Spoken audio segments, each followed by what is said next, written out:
So the first film I saw at the London Film Festival was this Bill Nighy film called Living. A little bit of context about this. So I saw a trailer for this a couple of months ago. I sent it to you to have a little look at. It's based on an Akira Kurosawa film called Ikaru. Yeah, sorry, because Akira Kurosawa. Yes. Yeah, Ikaru. From I had a verbal brain malfunction when we did films on our blind spots when I mentioned it. Anyway. So Ikaru from 1952. This is an English language adaptation which is set in the 1950s of London.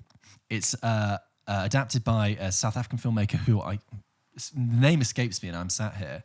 But the screenplay is written by Kazuo Ishiguro, sort of British-Japanese novelist who wrote Never Let Me Go, multi-award winning. Day. Yeah, very famous. And the essential setup for Living is this. It's 1950s London. And it's the era of all the men go to work in the morning in the pinstripe suits and the bowler hats and are identical. And they get on the steam train and they go, "Yeah, good morning, yes, good morning, yes." And they walk across to work, they get off the train and they go into their office. And it's the era of tightly packed offices with bundles of papers and people smoking and wood-panelled walls. And this film begins by following a young office worker who is beginning his first day at County Hall in London, working for the London City Corporation. In the I believe planning and works department, so makes decisions about planning and building throughout the city. He meets his fellow colleagues who are also very stern and very much part of the system, and they say, "Oh, Mr. Williams is coming. You beware of Mr. Williams."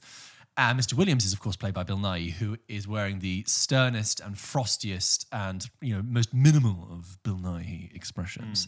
And he's perfectly cordial, but he is a product of his time. He's 1950s, and he sits at his desk, and he sort of will half turn. If someone approaches him from his side, he will raise the tiniest of eyebrows to sort of go, "Can I help you at all?" Anyway, what happens is Mr. Williams says, out of the blue, very uncharacteristically says, "I'm leaving early today for an appointment at 3:00 and I'll be back tomorrow." And everyone sort of goes, "Oh, okay. Could you please deputise in my absence?" And okay, of course, Mr. Williams, of course. He goes to the doctor's appointment, and the doctor says, sadly, you're terminally ill. He's delivered this news. And so begins a sort of journey for Bill Nighy's character. And reevaluation of life. You can see, you can see where this is going. Reevaluation of life, a kind of questioning all that he's done in this incredibly stiff, clipped British setting, right? The way I describe Living is it's a lovely, warming film about death. It's got the first thing to say is that it's immaculately presented. In the trailer, it looked so clean and beautiful. Every single frame I was in love with. If it is actually shot on film, but they have rendered it so much like the 1950s. It actually begins with stock Kodak footage of London from the 1950s. I'd say it would be then, wouldn't it? Yeah, and it's just beautiful to look at. And then it sort of seamlessly blends with how it's shot for the film. It's got a keen eye for not just period detail, but visual language. When the men are all lined up on the platform in their pinstripe suits, it just looks incredibly clear. When they get off the train, you've got these very stark shadows and strong lights. So, one thing which is great story is when they go to London locations that we're very familiar with, like the entrance to Waterloo Station, but it's completely shot in period and it just looks beautiful. And you've got these strong, dark cutting shadows by County Hall, bouncing off this architecture. It invokes that this world is incredibly rigid and incredibly strict. And Bill Nighy is wonderful. It's a Bill Nighy role, it's a Bill Nighy performance, but he delivers it with such tenderness. I think I was watching it thinking this could, we, like you said, I know where this premise could take us. Sure, it could be twee, it could be saccharine, it could be overly sweet. But the thing is, it's not. I think it's done with a real tenderness and a real balance. There are some heartbreaking moments in it, and real moments of tenderness and warmth, but also it's moving. There is, very early on, there's a scene set where he meets Tom Burke's character. Love Tom Burke, by the way, as an actor, great. And Bill Nighy is sort of struggling and is sort of telling him his situation. And he says, I've started to realize I should maybe living, like the title suggests. And he says, but I've realized I don't know how. And it's really tender and really breaking down that stiff upper lip British front. And also the visual, when I say about the visually striking element, it moves from this, like, after he's had the news delivered, there's a scene, for example, set in Brighton, where you go from these strict, highly contrasted shadows of County Hall in London to this sort of warm, full of colour glow of Brighton and the nightlife and the scenes around that. And just the contrast is great. There's some great moments of staging in it. He lives at home in just the most generic post-war suburbia, probably something like, he lives in Surrey, Esher in Surrey, right? And he lives there with his son and his son's wife-to-be. And there's some staging that's done in the beginning of the film with the first scene between Bill Nighy and his son that's just heartbreaking. Just the way it's visually presented, I thought, there's some moments of recollection with Bill Nighy's character that for me, like, reminded me of Terence Davies' film Distant Voices Still Lives, which is about a post-war family in Liverpool, which is that whole film is like an emotional memory. And there's bits of that poke through in this. Despite it's kind of like, it's pretty formally normal, but there's this moments of like, really it dissolves into like emotional memory, which I love. There's more than a heavy dose of Brief Encounter in there, which is absolutely no bad thing, because Brief Encounter is a masterpiece. And if you don't know what I'm talking about, classic British film from the 1940s, which has everything, the life outside of London, commuting in, the isolation that brings with you, and the sort of depersonalization of going into work every day. Amy Lou Wood is in this from Sex Education. Yes. Right. She's wonderful. Absolutely. Really? Every scene she is in, she just brings such warmth. And that's even spoken about her character. I mean, that's literally what a character's meant to do. She brings this vitality in this sort of male heavy world in this office. She manages to sort of break through to Mr. Williams' character, and she has these wondrous eyes that is such a great foil against Bill Nighy. So the expressions in this film, that's what's really interesting as well. I said, like, it's got this very good visual eye. It has a way of capturing faces so well. So when it shoots Amy Lou Ward, you just feel everything that Mr. Williams sees in her. And when you see Mr. Williams, you really get a sense of the cragginess and the frostiness of his expression that is slowly starting to thaw throughout the film.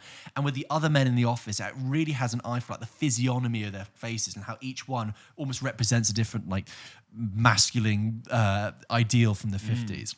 But this young whippersnapper who joins the firm as well, he brings sort of a lot of emotional heart. And there's this subplot with the film as well, that there is a piece of planning that hasn't been done, that is being handed around the bureaucracy of County Hall. And that kind of is kind of the narrative undercurrent. There's a cut for the third act that when it happened, I thought, oh, what's happened here? And then when the film resolves itself into its conclusion, I was like, oh, that's actually really smartly done. So, there's more than a touch of Christmas Carol in there, a little bit of It's a Wonderful Life. It won't be for everyone, but I was actually surprised at how solid it is. It's a really lovely, charming, heartwarming film. You will finish the film and go, that's really nice. Sorry, not nice. I don't mean like nice, like that's cute, nice, sweet. Cute, nice, like we've talked about, like Operation Mincemeat, watch on Sunday. Yeah. There is real sadness in this film and real emotion. I am really looking forward to seeing Bill Nighy in a lead role. Yes. Because he has been around for so long and has been so great in so many, I'd say, too fair to him, very samey kind of roles. Yeah. But I'm really glad. Like when I saw the trailer a couple of weeks, it was only like 2 weeks ago, and it was one of those trailers, this sounds so cliche, but actually like got me on the verge of tears because of how beautifully it looked, but how I think, having not seen it, how well crafted it seemed to be, and how it just sort of seemed to peck at these really nice little notes. But I don't really remember a time I've seen Bill Nighy really fronting a film like that for a really long time, and I'm like, of course, Bill Nighy, like national treasure, staple of British actors. I'm really looking forward now. Obviously, your very promising review. Like I'm very much looking forward to seeing him do that. Yeah, he is. It's more than he's getting his fair dues now in his performance. I sat next to a guy in the screen. That was one thing that was quite interesting about the press screenings as well. I'd always have try and have a natter with the person who was next to me. Yeah. Sometimes if they're press, sometimes they'd be industry. And this guy was a producer, and he knew the producers, directors of this film. And he said, they nearly ran out of money. Really? And I said, you cannot tell. You absolutely cannot tell. Wow. I think the film looks impeccable, really impeccable. I left that film and it was glorious sunshine outside on a Sunday, and I felt great. I felt that was really charming and wonderful. And it's out in cinemas November 4th, right? Okay. So that's coming out soon. Go and see it and let me know what you think. Please do. I'm looking forward to seeing that. Yeah. Do you have any questions about it? Does that sound... That sounds great. Like my only thing I wanted to say was about Bill Nye, which I don't remember a time when I've seen Bill Nye front a film like that. Did you say it was what? Remind me again. Kazuo Shigeru's the writer on this. Is a screenwriter, yeah. Screenwriter. So it's not from a book. It's a Kazuo Shigeru screenwriter. No, it's the Akira Kurosawa. But this is what I find interesting. You've got an Akira Kurosawa based on Akira Kurosawa film. So you've got a Japanese idea adapted by a British-Japanese screenwriter, directed by a South African director. And I really sometimes, I mean this is an absolute compliment, it's like sometimes you need an outsider's perspective to really cut to the heart of something. Like last year when we talked about Spencer, that's a Chilean director with an American actress. I'm like, sometimes you just need a different position. One thing I had forgotten to say is that the sound design in this film as well is really good. Really? It captures the hard clip-clop of men's shoes on the pavement across Waterloo Bridge. There is a dinner scene at home that is incredibly tense, and they amplify the cold sound of cutlery on crockery as it like serves up shepherd's pie. That sort of...